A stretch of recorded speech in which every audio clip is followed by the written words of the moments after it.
Finally, to all the drivers, congratulations for a wonderful event, for a wonderful show, and to the men and women who participated in this event, my very best wishes.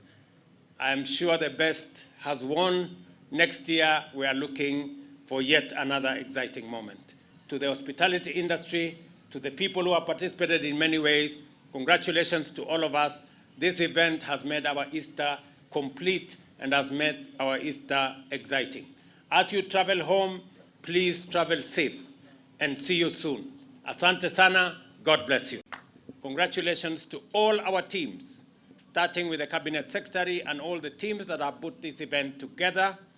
We have enjoyed Easter the way we always knew Easter to be. Easter was never complete until we had the Safari Rally. I think we can say that in the 20 years that Safari Rally has been away, this time round, we have had Easter the way we always knew Easter to be. So congratulations to all the teams that have put this together. Congratulations to WRC team. Congratulations to IFA for what they are doing, to our friends, especially our neighbors from Uganda, from Tanzania, from across this continent. You have made this event a truly continental event in Naivasha and a truly world-class event. And therefore, I am very proud to be associated with this team that has just won.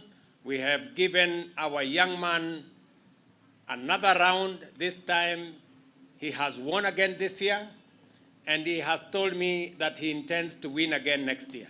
So those who are coming here next year, be ready and be forewarned.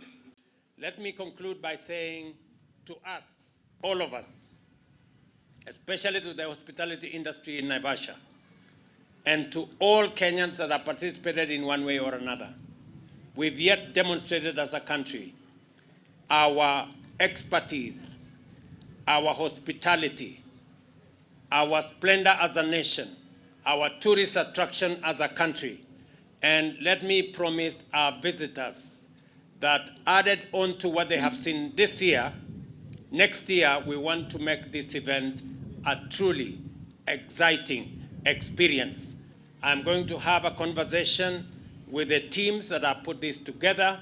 We have made it more efficient, more cost-effective, and better.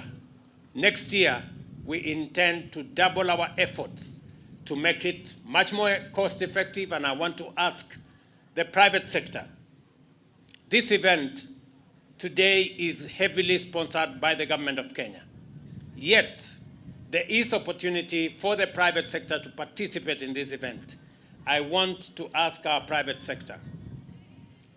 This event is watched by 170 countries around the globe. This event is watched by 85 million people in Africa, in Kenya, and elsewhere. This event has had close to 50 television stations airing it in different formats. This is an event which every business person would want to sample. I want to invite the private sector to take over this event and manage it better, manage it well, and gain from it in a very positive way. We are willing to cede space as government. We will continue to backstop and to support this event.